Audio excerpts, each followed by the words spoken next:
Subhanallah walhamdulillah wa la ilaha illallah. Bismillahirrahmanirrahim. Assalamualaikum warahmatullahi wabarakatuh. Waalaikumsalam warahmatullahi wabarakatuh.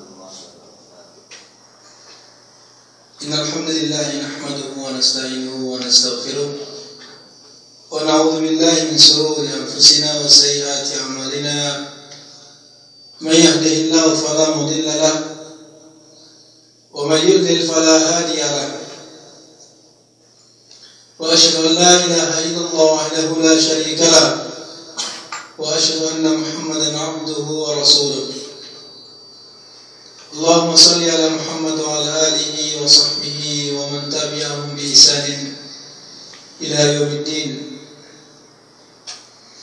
Ya ayyuhalladzina amanu taqullaha haqqa tuqatih wa la tamutunna illa wa antum muslimun.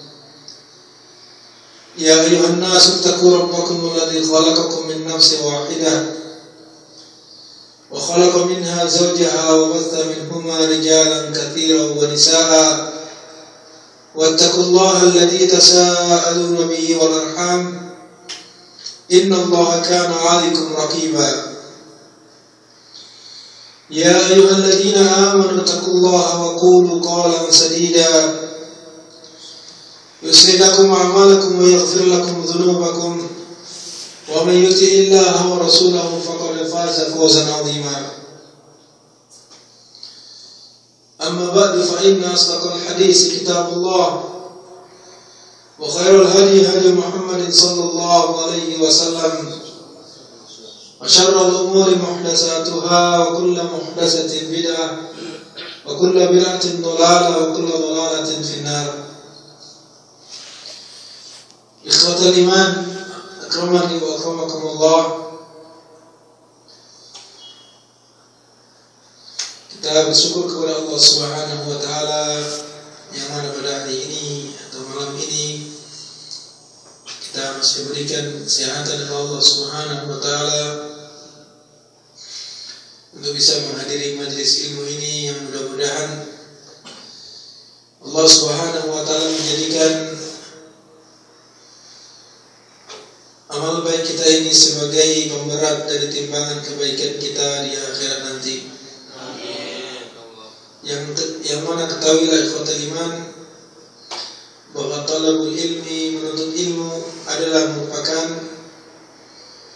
bentuk qurbah yang agung, yang besar, bentuk pendekatan diri kepada Allah Subhanahu wa taala yang besar, yang itu adalah merupakan kewajiban bagi kita sebagai kaum muslimin. Pada pertemuan yang lalu ikhwatal iman, kita telah membahas tentang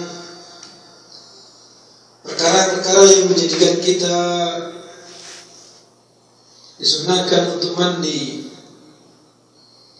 Di antaranya adalah kita disunahkan untuk mandi ketika mengulangi berhubungan suami istri.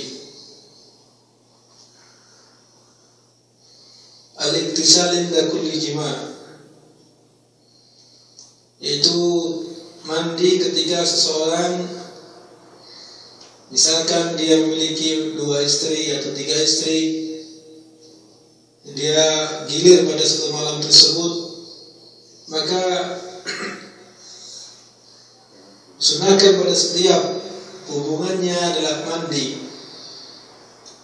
Atau ketika seorang mengulanginya, maka sunnah baginya untuk mandi. Sebagaimana hal itu telah kita sampaikan pada pertemuan yang lalu, sebagaimana dikabarkan pula oleh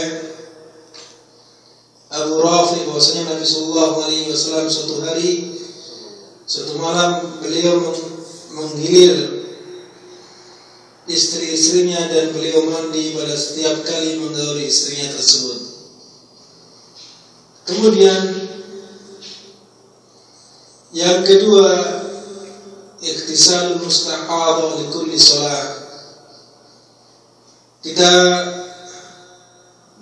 sampaikan pada pertemuan yang lalu bahwa bagi orang yang memiliki penyakit yang disebut dengan penyakit istihadah bagi seorang wanita,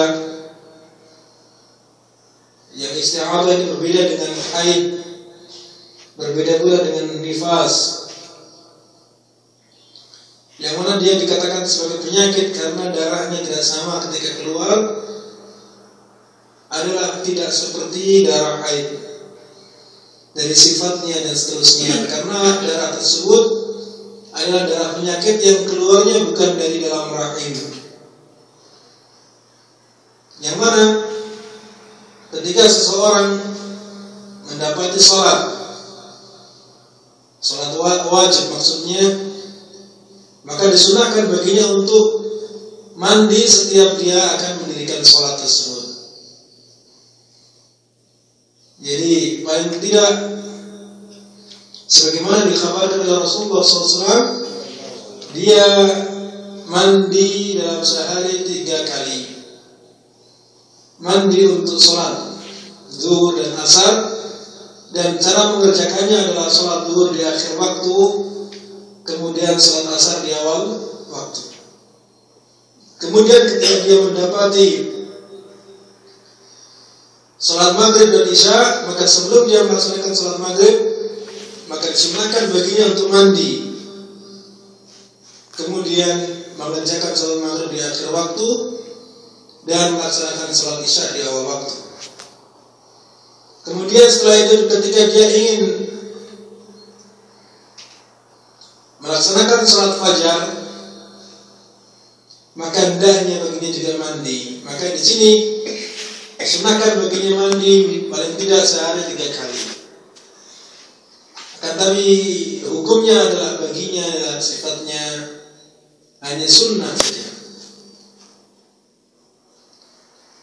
Demikian pula ketika dia misalkan tidak berkeberatan atau baginya tidak merasa berat karena mungkin airnya banyak tersedia, waktunya juga tersedia, tidak sibuk dan seterusnya, dan dia sehat-sehat saja setelah mandi bahkan akan menjadi segar, maka apa?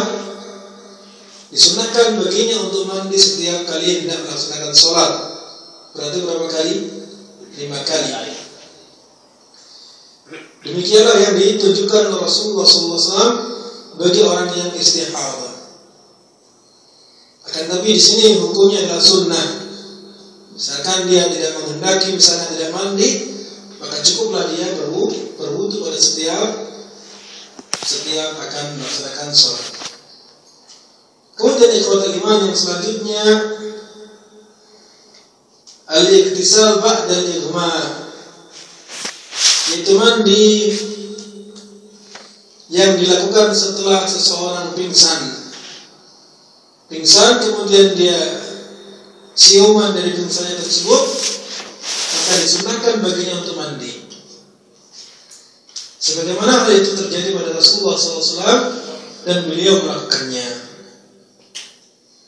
Akan tapi tentunya ketika di sana tidak ada madarat yang lebih besar, ya, yang akan muncul atau yang akan timbul baginya. Kemudian yang selanjutnya, al-iktisal min dafdil musyrik, yaitu mandi setelah dia menguburkan orang yang musyrik. Nah, di sini bukan berarti ketika tetangga kita orang yang kafir ataupun orang yang musyrik, kemudian kita ikut-ikutan menguburkan mereka. Tidak demikian. Ketika mereka sudah ada orang-orang yang kafir sama seperti mereka, seperti Nasrani misalkan, ya, ada sekeliling kita orang Kristen, kemudian di antara mereka ada yang meninggal, maka kita tidak disyariatkan untuk mengunjunginya. Tidak pula kita disyariatkan untuk takziah kepadanya. Akan tapi ketika tidak ada orang sama sekali, ya, yang dapat menguburkannya, karena tidak ada di sekelilingnya orang Kristen kecuali di sana hanya ada orang Muslim saja, maka apa? Di sini bagi orang yang telah menguburkan orang musyrik tersebut, maka setelahnya hendaknya mandi. Sebagaimana itu telah kita bahas pada pertemuan yang lalu. Ya, kalaulah seorang musyrik, seorang yang kafir, ya, tidak bau jasadnya ketika dia meninggal, maka cukuplah dibuang seperti bangkai ayam, bangkai kambing, bangkai anjing dan seterusnya. Karena apa? Mereka tidak ada nilainya di sisi Allah Subhanahu wa ta'ala. Karena kekufuran mereka. Maka sangat berharga sekali ketika seorang menyandang bahwa dia seorang muslim, ya.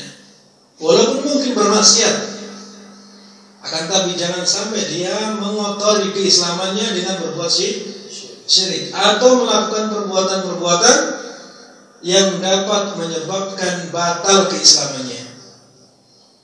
Ini mungkin pernah kita sampaikan tentang pembatal-pembatal keislaman, ya. Di antaranya bahwa pembatal-pembatal keislaman, seseorang yang pertama kali adalah berbuat syirik tentunya. Bagi orang yang melakukan perbuatan syirik, dan perbuatan syirik jangan dianggap hanya menyembah kepada berhala saja, ya. Jangan dianggap hanya menyembah kepada patung saja. Jangan dianggap hanya sujud di hadapan patung saja. Itu syirik, tidak demikian. Tapi berbuat syirik adalah ketika seseorang melakukan satu ibadah, ya, di antara macam-macam ibadah di dalam Islam, kemudian dia mengarahkan ibadah tersebut untuk selain Allah, maka itu sudah syirik, ya. Man sharafa, ya, naw'an min anwa'il ibadah faqad asyrak.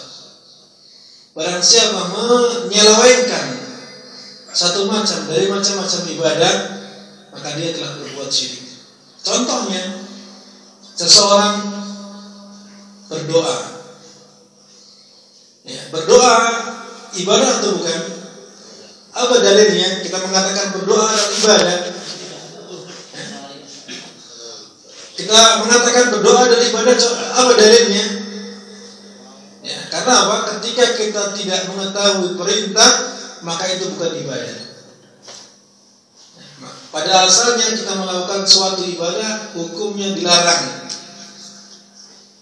kecuali datang kepada kita perintah, ya. Tidak ada sesuatu yang kita jadikan amal tersebut sebuah ibadah kepada Allah, ya, kecuali setelah datang perintah. Di antaranya seperti perintah untuk melaksanakan sholat, perintah untuk melaksanakan zakat, perintah untuk melaksanakan puasa, perintah untuk haji, perintah untuk umrah, perintah untuk belajar, ya, thalabul ilm, perintah untuk mencari nafkah, perintah untuk mencukupi istri dan anak-anak. Itu semuanya datang perintah. Perintah untuk birrul walidain, ya, perintah untuk bernadar atau bernadar kepada yang tidak maksiat, perintah untuk apa? Ya, zabah, berkorban. Ya. Itu semuanya di antara contoh-contoh apa? Ibadah yang tidak boleh kita selewengkan kepada selain Allah Subhanahu. Kita katakan itu ibadah karena ada perintah. Di antaranya doa, ud'uni astajib lakum. Doalah kepadaku, mintalah kepadaku, niscaya akan aku kabulkan. Ini doa. Dan itu perintah. Maka ikhwatal iman, ketika seseorang berdoa tidak dibolehkan dia mendua, mengarahkan doa tersebut kepada selain Allah. Di samping dia misalkan dia menyeru kepada Allah, minta kepada Allah, di sisi lain yang lain dia minta kepada yang lainnya. Berarti di sini dia apa? Menyelewengkan. Di samping dia berdoa kepada Allah, dia juga berdoa kepada yang lain.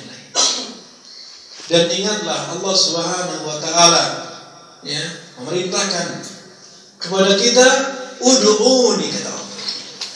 Doalah kepada aku, langsung kepada Allah, bukan minta kepada yang lain.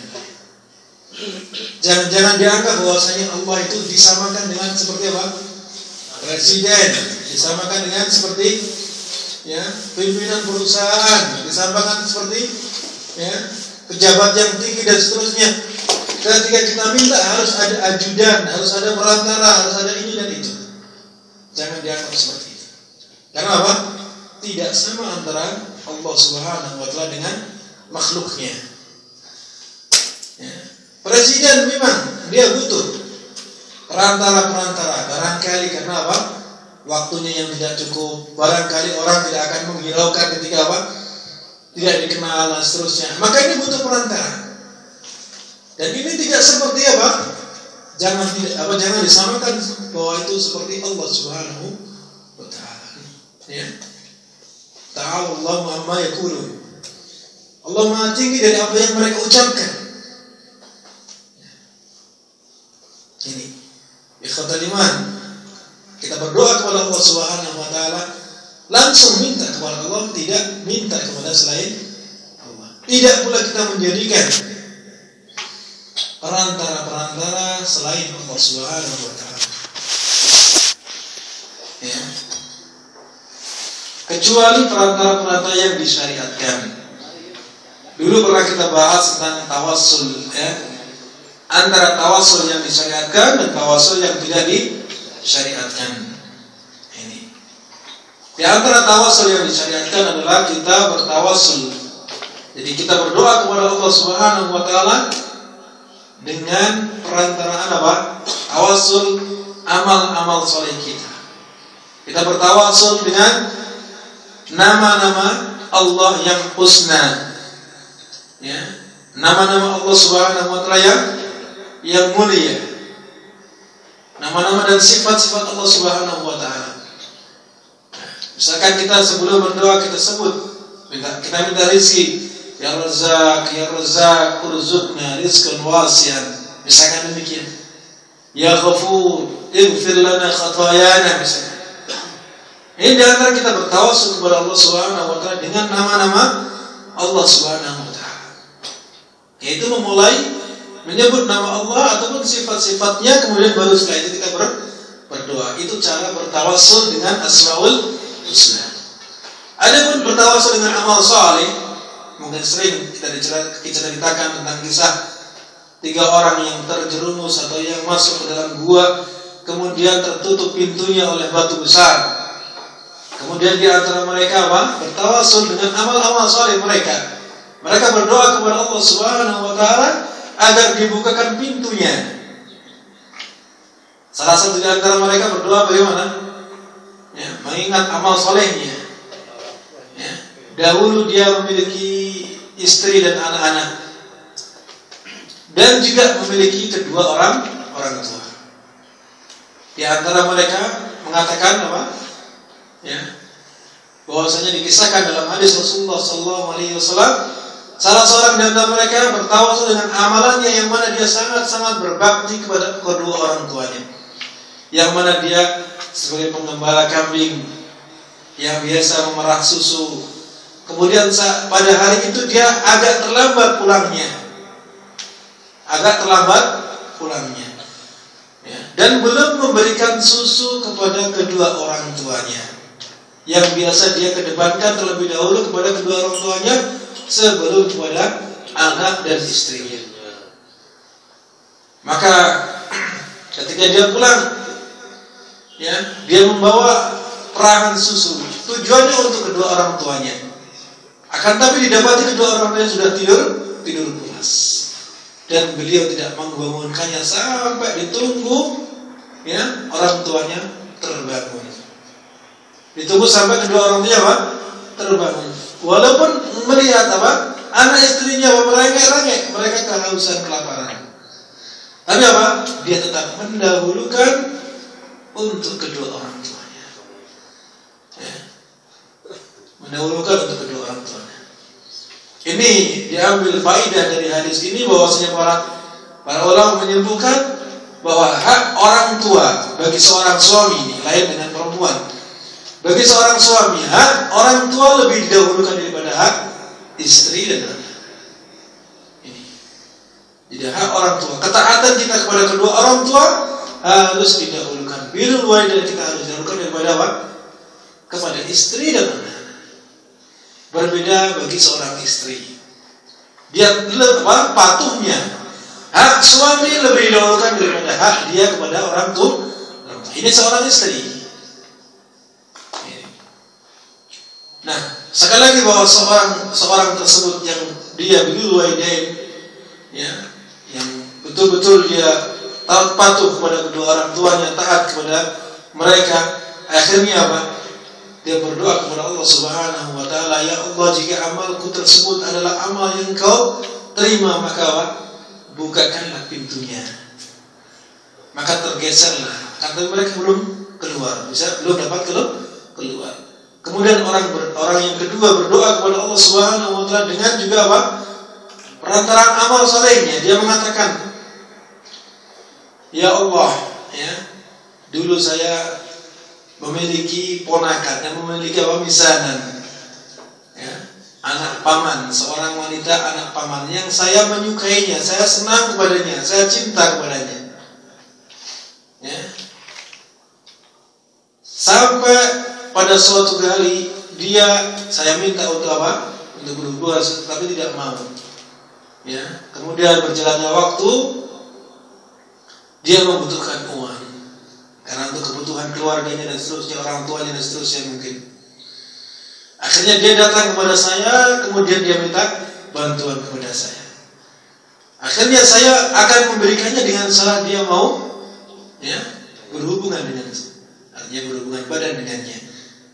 Akhirnya perempuan itu karena kebutuhan dan seterusnya, maka dia mengikutinya. Nah, setelah sampai pada apa?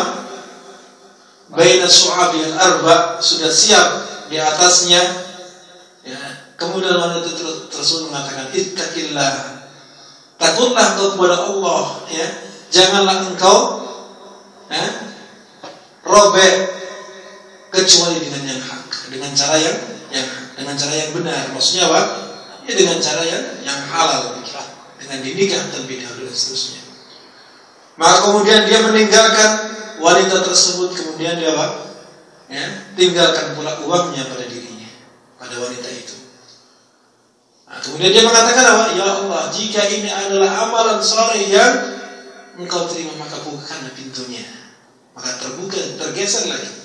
Akan tapi apa? Pintunya belum bisa, mereka belum bisa keluar dari gua tersebut.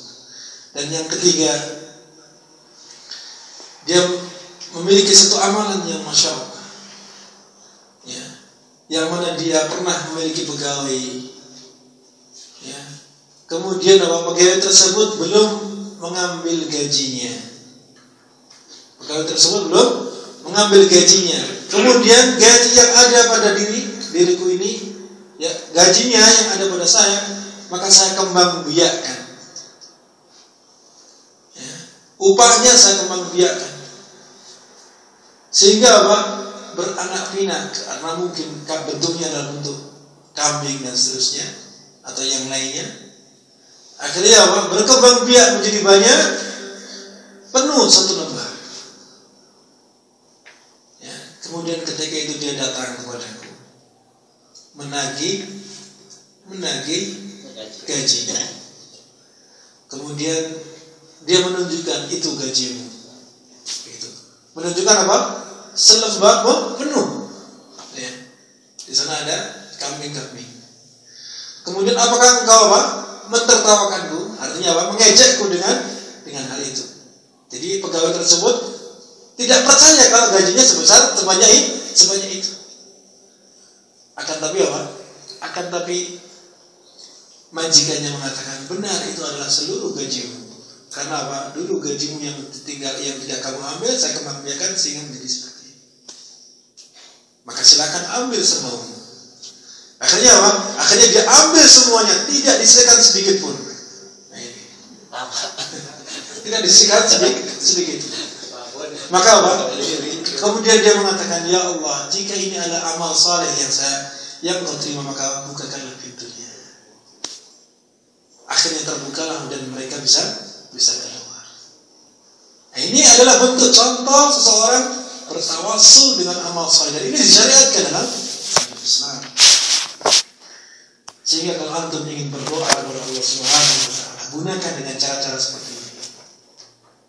Jangan antum datang ke kuburan minta kepada orang yang ada di dalamnya, ya Syekh, dia sudah dalam kuburan, sudah meninggal, sudah lama bertahun-tahun. Ya. Saya ingin rezeki, saya ingin ini, tolong sampaikan kepada Allah supaya apa? Supaya Allah mengabulkan keinginanmu. Ini adalah orang mengatakan tawassul, akan tapi tawassul yang seperti ini adalah tawassul yang dilarang. Karena apa? Ini akan menyebabkan dia terjerumus ke dalam perbuatan syirik. Ketahuilah bahwasanya orang yang ada dalam kuburan adalah lebih membutuhkan doa kita daripada kita meminta kepadanya. Ya. Dan ini adalah yang berkembang biak di negeri kita.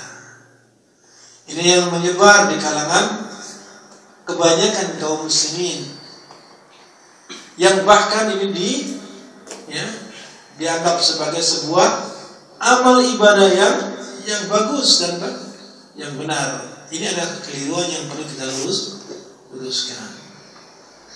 Nah, ketika orang melarang seperti ini, langsung dicap, wah ini Muhammadiyah, wah ini Wahabi, wah ini itu, wah ini itu. Akhirnya demikian. Tidak ikhwatan iman, bahwa Rasulullah SAW tidak kenal Wahabi.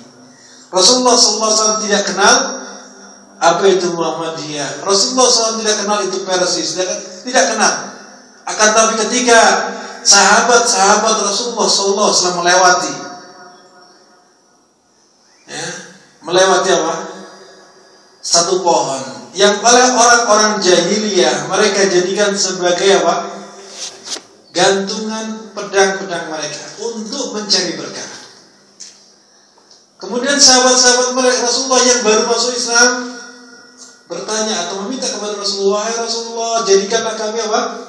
Dhatu Anwat," namanya Dhatu Anwat. Dhatu Anwat itu apa? Sejenis tempat untuk mencantelkan apa?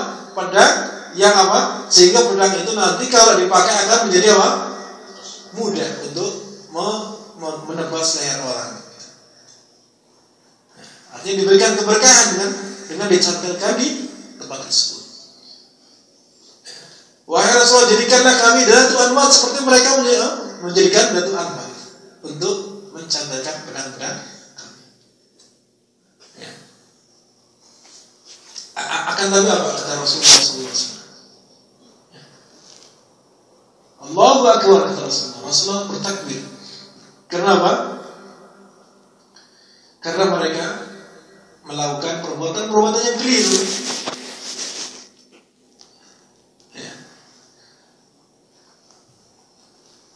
Sampai mengatakan, apakah kalian akan mengikuti orang-orang yang sunnah man kana qablakum? Apakah kalian akan mengikuti sunnah-sunnah sebelum kalian, orang-orang sebelum kalian? Maksudnya apa? Orang-orang jahiliyah yang mana mereka berbuat syirik kepada Allah Subhanahu wa taala. Dan itu terjadi juga kepada Nabi Musa alaihissalam. Ya, terjadi kepada Nabi Musa alaihissalam, kepada sahabat-sahabatnya.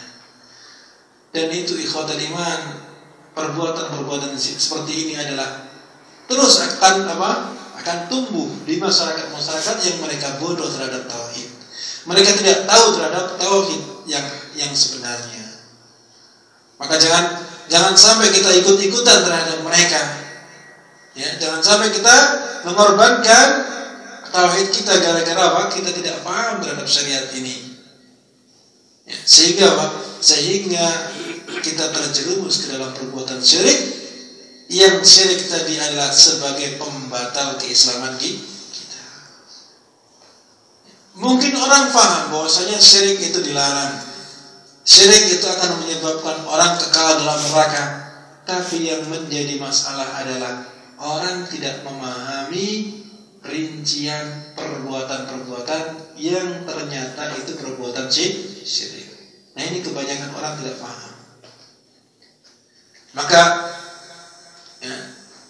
perbanyaklah antum mengkaji, menggali, melihat, membaca dan seterusnya, mana amal-amal yang akan menyebabkan kita terjerumus dalam perbuatan syirik. Kita mengetahui keburukan bukan untuk melakukannya, akan tapi mengetahui keburukan untuk menjauhinya, menjaga diri kita agar kita tidak terjerumus ke dalamnya. Kemudian ikhwatal iman, berkaitan dengan syirik tadi, di antara penyebab seseorang batal keislamannya juga adalah seseorang yang menganggap syariat yang dibawa oleh Rasulullah SAW ini tidak lebih baik dari apa yang ada sekarang ini. Hukum sekarang lebih baik daripada hukum Rasulullah. Hukum sekarang lebih baik daripada apa yang diturunkan oleh Allah Subhanahu wa taala. Ini juga termasuk menyebabkan pembatal seorang itu batal keislamannya.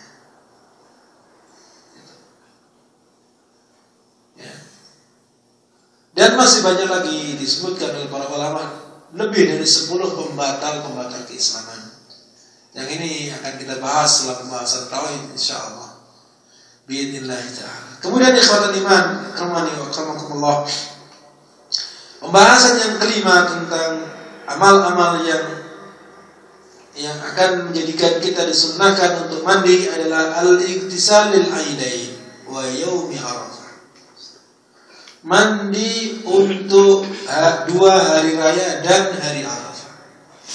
Ya, mandi untuk 2 hari raya dan hari Arafah. Sebagaimana hal itu diriwayatkan oleh Al-Baihaqi dari Jalan Syafi'i dari Zadan, beliau mengatakan sa'ala rajulun Aliyan radhiyallahu anhu 'anil ghusli. Seseorang bertanya kepada Ali radhiyallahu anhu tentang mandi.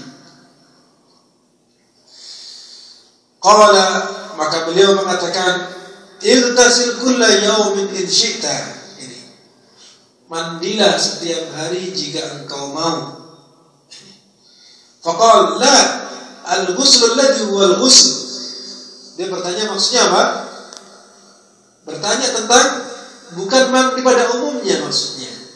Dia dijawab oleh Ali radhiyallahu anhu, mandi kalau mau setiap hari mandi. Ini menunjukkan pada saat itu kebanyakan tidak mandi setiap hari. Antum setiap hari mandi tidak?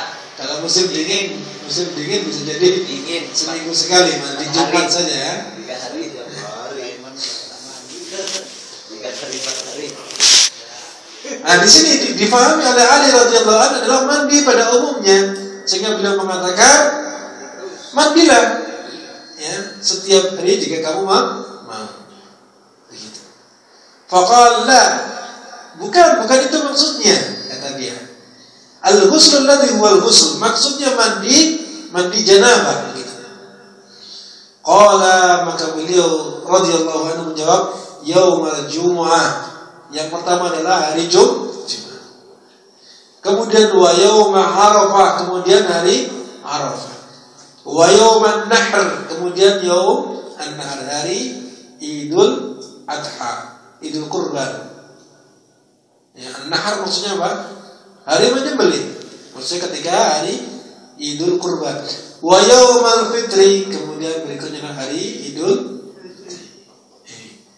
Tidak ada hari Jumat. Kemudian hari Arafah, kemudian Idul Adha, kemudian apa? Idul Fitri.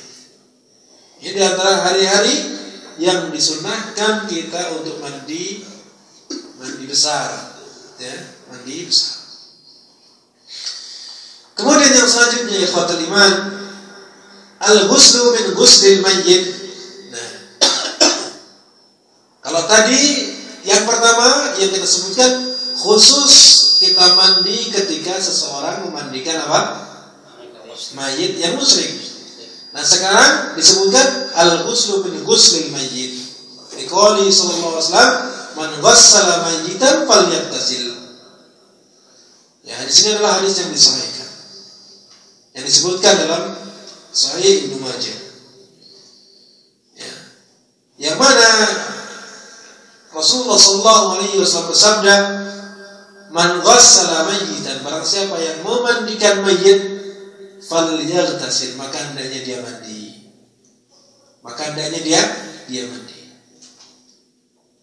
Ini menunjukkan bahwasanya mandi ya disunahkan untuk mandi janabah ketika seseorang setelah memandikan mayit. Kemudian yang selanjutnya al-ghusl lil ihram bil umrati awil hajj. Mandi untuk ihram umrah ataupun untuk ihram haji. Ini sebagaimana yang pernah kita bahas, bahwasanya di sana ketika ya kita ketahui bahwa ada manasik, 3 manasik, yaitu manasik apa? Ya, hajinya haji tamattu, kemudian hajinya haji qiran, kemudian haji ifrad. Yang mana ketika haji tamattu maka apa? Amalan ihram untuk haji sendiri, amalan ihram untuk umrah sendiri. Adapun haji qiran maka menggabungkan ihram haji dan ihram untuk umrah. Jadi satu ihram untuk dua rangkaian ibadah, yaitu haji dan umrah. Adapun ifrad maka haji saja ihramnya. Nah, maka bagi siapa yang melaksanakan ihram untuk umrah, maka disunahkan untuk mandi. Kapan mandinya? Mandinya ketika dia berada di miqat, sebelum dia meniatkan untuk ihram. Kalau itu memungkinkan. Kembali bahwa sini adalah hukumnya sunnah. Kemudian untuk ihram haji, kapan ini dilakukan? Ya. Kalau hajinya tamattu, kalau mereka berada di dalam Makkah, maka di mana dia tinggal? Ya. Misalkan dia berada di Mina, ya, hari tanggal 8 sudah berada di Mina, maka mandi di Mina. Mulai ihramnya berada di Mina. Kalau dia masih berada di Makkah, maka mandi di mana dia berada atau di mana dia tinggal. Meniatkan untuk ihramnya. Demikian. Ini disunahkan mandi untuk ihram dan untuk umrah. Ya, ihram untuk umrah ataupun ihram untuk haji. Sebagaimana hadis Rasulullah SAW yang diriwayatkan oleh Zaid bin Thabit, annahu ra'a Nabi sallallahu alaihi wasallam tajarrada li ihlalihi wa ightasal. Maka Nabi sallallahu alaihi wasallam melepaskan pakaiannya untuk memulai dia ihram. Kemudian dia mandi sebelum dia meninggalkan ihramnya tersebut. Dan hadis inilah hadis yang hasan, disebutkan dalam hadis riwayat Tirmidzi. Kemudian ikhwatul iman, yang selanjutnya di antara amal yang kita disunahkan untuk mandi setelahnya adalah al-ghuslu li dukhuli Makkah. Mandi ketika kita mau masuk Makkah. Ya. Ketika kita mau masuk Makkah. Sebagaimana diriwayatkan oleh Ibnu Umar radhiyallahu anhuma, annahu kana la yaqdu Makkah illa bata bi dhitwa hatta yusbih wa yaktasil thumma yadkhulu Makkah naharan wa yadhkur an Nabi sallallahu alaihi wasallam annahu fa'ala. Bahwasanya Ibnu Umar radhiyallahu anhu, karena Ibnu Umar ini adalah orang yang terkenal, sahabat Rasulullah yang terkenal, yang mana beliau selalu meneliti jejak Rasulullah SAW. Ya. Sampai jejak tempat-tempat beliau sholat, maka beliau sholat di tempat tersebut. Ya. Pokoknya betul-betul sahabat yang betul-betul gigih, ya, mengikuti apa saja yang dilakukan oleh Rasulullah SAW, gayanya, ya, diikuti semuanya. Sampai ketika Rasulullah SAW suka salah satu sayur yang namanya sayur apa? Lagu, ya, mungkin antum pernah makan di sini, sayur labu, yang mana Ibnu Umar tidak menyukainya pada asalnya, karena melihat Rasulullah SAW menyukai sayur tersebut, maka apa? Dia berusaha sekuat tenaga untuk menyukai seperti apa yang Rasulullah SAW sukai. Padahal ini tidak ada hubungannya dengan syariat, sayur, ya, tidak ada hubungannya dengan syariat. Ini menunjukkan kegigihan Ibnu Umar radhiyallahu anhu mengikuti apa yang dilakukan oleh Rasulullah SAW. Nah, sehingga beliau mengatakan bahwasanya annahu kana la yaqdu Makkah. Beliau melihat bahwasanya apa? Nabi sallallahu beliau ini, karena kita katakan tadi bahwasanya Ibnu Umar selalu meniti jejak Rasulullah SAW. Apa saja yang beliau lakukan maka beliau ikuti. Bahwasanya beliau Ibnu Umar radhiyallahu anhu tidak masuk Makkah kecuali beliau menginap di Dzituwa. Daerah mana ini? Ya, kalau dari Madinah otomatis dari Madinah ini. Arahnya dari Madinah. Ada yang mungkin pernah singgah di Dzituwa atau sekarang namanya saya belum tahu daerah apa. Sekarang namanya Jarona sebelum tanah. Jarona. Oh, Jirona. Hatta yusbih, beliau menginap di situ sampai waktu subuh. Kemudian baru waktu pagi beliau mandi, kemudian masuk Makkah di waktu siang. Masuk Makkah di waktu siang. Dan beliau menyebutkan bahwasanya Nabi SAW melakukannya. Nabi SAW melakukannya. Ini ada hadis yang disepakati oleh Imam Bukhari dan Muslim atas kesahihannya. Yang menunjukkan bahwasanya masuk Makkah karena itu adalah luar dari Makkah. Itu disunahkan untuk mandi. Ini di antara perkara-perkara ya yang disebutkan dalam hadis-hadis Rasulullah SAW. Kita disunahkan untuk mandi janabah sebelumnya. Ya. Mandi janabah.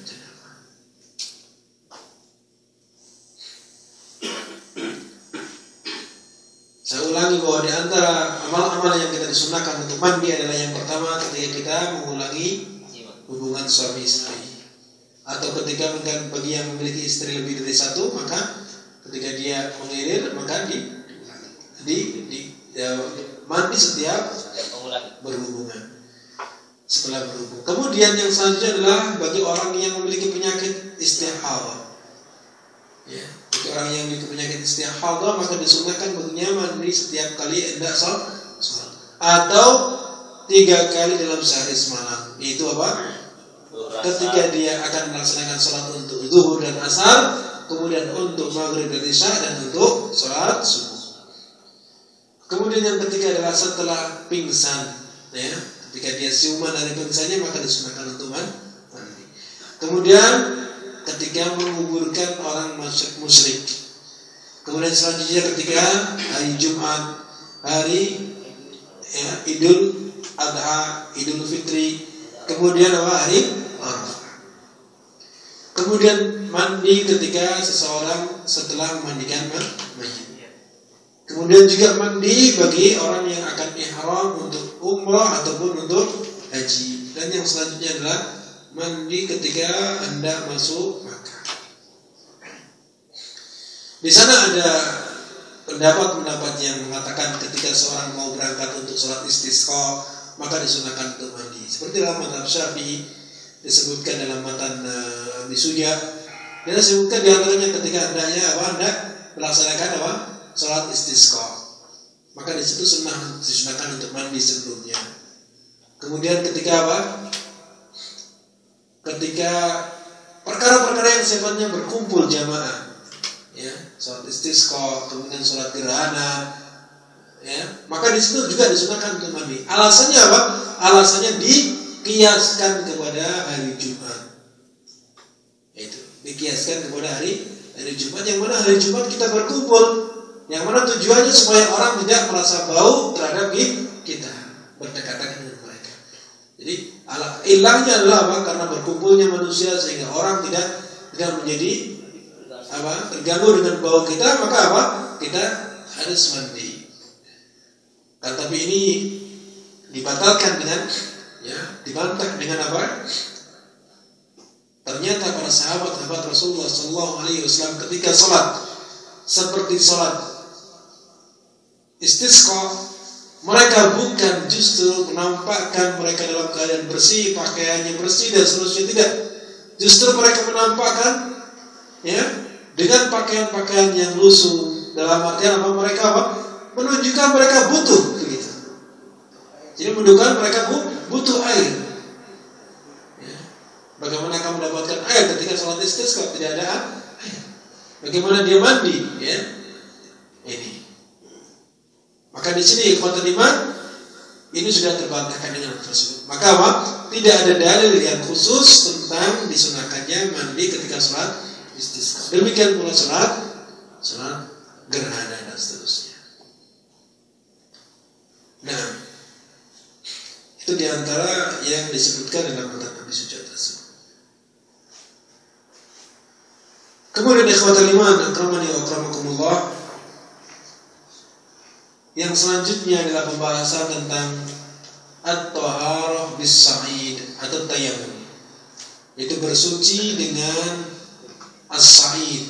Nanti akan kita bahas apa yang dimaksud dengan makna sa'id tersebut. Apakah hanya khusus pada debu saja atau yang lainnya? Itu akan kita bahas. Nah, ini cara bersuci yang berhubungan dengan tayammum.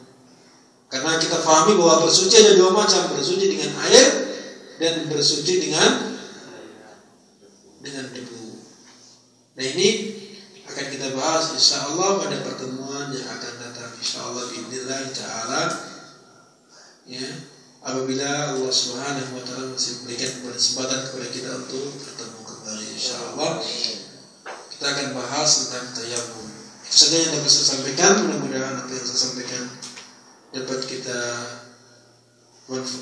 ambil faedahnya sehingga kita bisa mengamalkannya dalam kehidupan kita sehari-hari.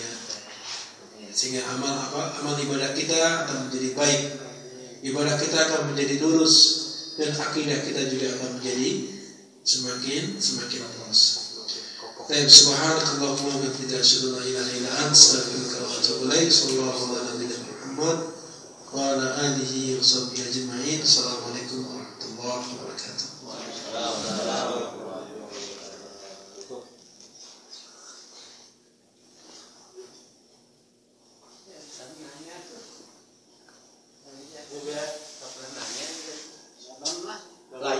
Kelihatan kalau bodoh kalau kenyataannya. Nanya itu kelihatan bodohnya Ustaz. Nanyanya gini, salendri ada enggak? Iya ya, ada. Yang disunahkan 3 kali mandi tadi usianya perempuan Pak ya. Yang kalau jenengan punya penyakit istihadah tidak apa-apa. Tidak apa-apa ya. Kalau kita mendapati istri kita atau mungkin anak-anak kita yang mendapatkan penyakit seperti itu, maka kita sampaikan, kita jelaskan kepada mereka. Ini bukan berarti ilmu yang tidak manfaat. Antum sampaikan, tularkan kepada siapa? Istri dan anak-anak atau orang yang antum kenal, atau mungkin bertanya sama antum. Nanti akan sebenarnya ada pembahasan khusus tentang istihadah. Ya, ada pembahasan khusus tentang istihadah. Dulu pernah salah satu, ya kebetulan dulu pernah kita bahas salah satu tugas. Ya ketika saya masih kuliah membahas khusus tentang apa? Masalah istihadah. Gitu. Jadi di sana banyak sehingga tebal terbahas lebih dari 80 halaman sampai 100 halaman. Nah, silakan. Masalah tawasul dari sifat Allah, nama-nama Allah sama amal kita. Nah, bagaimana di dalam contohan tadi dijelaskan pasti terkabulkan.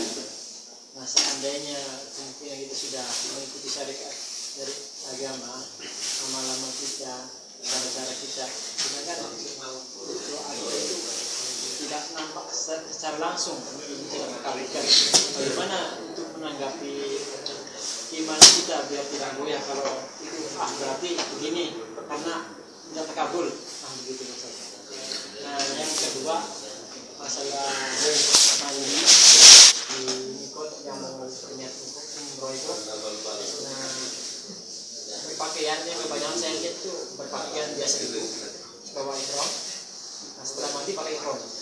Nah, yang kedua pakai ihram langsung mandi, seterusnya pakai ihram. Bagaimana? Apa ada perbedaan atau ada tidak masalah. Yang kedua saya jawabnya berkaitan dengan masalah mandi di mikot. Antum ganti dulu pakaian ihram atau ganti setelah mandi tidak ada larangan. Akan tapi yang menjadi masalah di situ adalah niat. Jadi kalau masalah ganti boleh antum sampai di sini antum pakai ihram boleh. Tapi niatnya nanti mulai ketika di ihram. Karena apa? Niat itu berhubungan dengan hal-hal yang nanti akan masuk pada mahdhuratul ihram, larangan-larangan yang tidak diboleh, apa yang tidak dibolehkan untuk dilakukan ketika dalam keadaan ihram.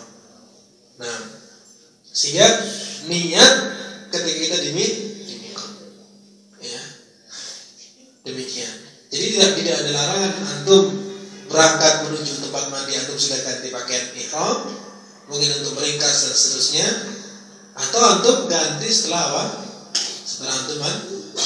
Akan tapi niatnya adalah setelah antum sudah bersih semua, baru setelah itu siap di atas kendaraan kita mau berangkat, baru di situ niat.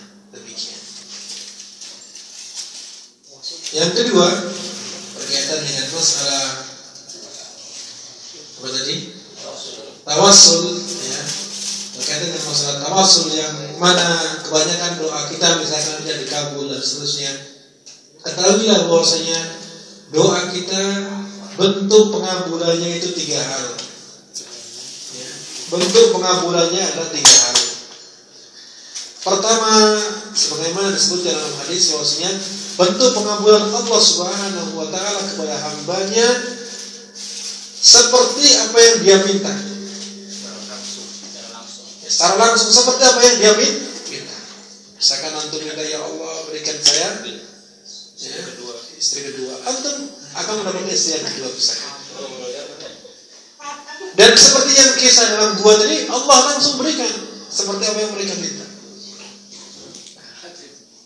Kemudian yang kedua adalah digantikan dengan diselamatkan darinya musibah, ya, yang nilainya sama dengan apa yang dia minta.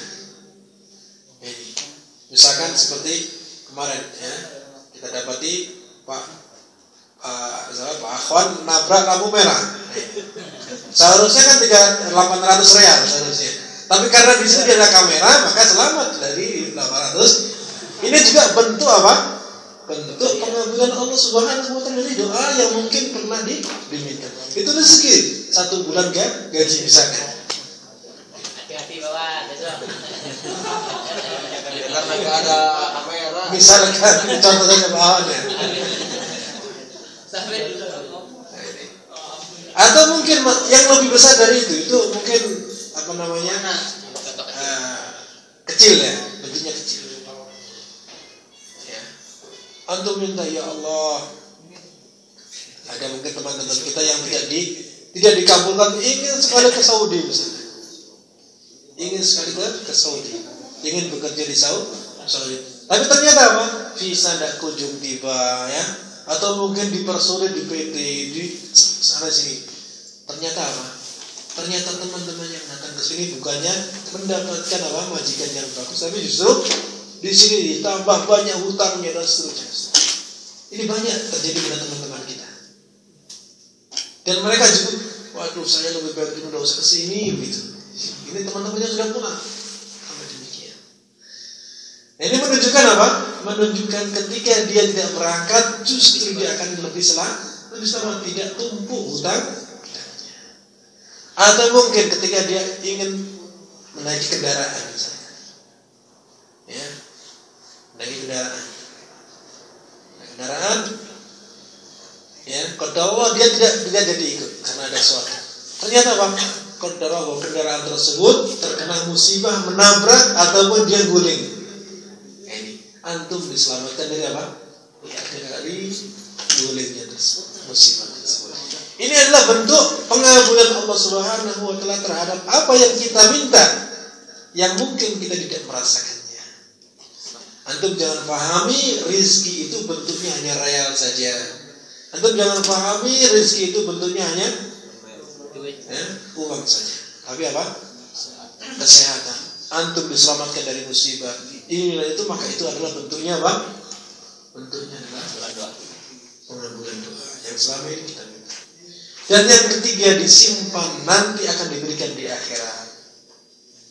Dan ini ketika kita disimpan ya, doa kita akan diberikan di akhirat, ini justru yang lebih baik. Karena apa? Karena Allah memberikan di akhirat, otomatis kita akan masuk surga. Kan demikian. Ini lebih baik. Ini jauh lebih baik karena kita memetiknya nanti di dalam surga. Nah, doanya orang yang beriman akan diberikan dengan 3 pilihan ini. Dan itu semuanya yang menentukan siapa? Allah Subhanahu wa ta'ala. Dan tentunya setelah dia memenuhi syarat-syarat dikabulkannya doa. Dia bukan ahli maksiat. Dia memintanya kepada Allah Subhanahu wa ta'ala, tidak terburu-buru ya, istijal dalam doanya. Tidak pula dia menyekutukan Allah Subhanahu wa ta'ala dalam doanya. Ya. Tidak pula dia ya, melakukan hal-hal yang dapat menyebabkan tidak dikabulkannya doa. Nah, di antara penyebab-penyebab dikabulkannya doa, ya kita harus melaksanakan adab-adabnya. Begitu. Adab-adabnya. Dulu pernah kita sampaikan, bukan begitu? Dulu pernah kita sampaikan ketika kita bagi lembaran doa, ya di sana ada adab-adab doa, kemudian apa? Ada penyebab-penyebab tidak dikabulkannya doa. Anda bisa mengulang kembali ya, lembaran itu Anda melihat apa saja sih yang menjadikan kita mudah dikabulkan oleh Allah Subhanahu wa ta'ala. Kemudian yang antum pahami sebagaimana disebutkan dalam kitab Ibnu Qayyim rahimahullah. Ibnu Qayyim itu mengibaratkan seseorang berdoa akan dikabulkan itu harus memenuhi syarat 3, yaitu seperti diibaratkan bahwa doa itu adalah apa? Panah, anak panahnya. Kemudian ada busurnya, kemudian ada talinya. Ada busur, ada talinya itu yang tali kekang itu misalnya, ada anak panahnya. Jadi diibaratkan demikian. Nah, sasarannya itu yang kita minta. Nah, sasarannya Allah Subhanahu wa ta'ala. Nah, sasarannya adalah Allah Subhanahu wa ta'ala. Jadi ketika apa? Kita lengkap itu, kita sudah ada sasarannya, maka Allah akan segera mengabulkan. Karena apa? Seseorang yang sudah siap busurnya. Nah, ini busur ini apa? Terkait dengan masalah adab-adab tadi. Harus dia siapkan. Kemudian talinya ini, ya, talinya ini itu dia tidak dia tidak melanggar apa namanya tadi, pembatal yang akan menyebabkan tidak dikabulkannya. Nah, panahnya itu adalah dia betul-betul menginginkan doa tersebut dikabul. Jadi betul-betul sungguh-sungguh karena panah tadi. Ya. Kemudian sasarannya siapa? Sasarannya Allah, bukan nyeleweng yang lain. Bukan mintanya kepada yang lain. Maka ketika seseorang memenuhi syarat-syarat tadi, kata Ibnu Qayyim, akan diijabah. Begitu. Akan diijabah. Nah, itu saja mungkin yang dapat saya sampaikan. Kita cukupkan insyaallah karena sudah malam. Subhanallah. Assalamualaikum warahmatullahi wabarakatuh.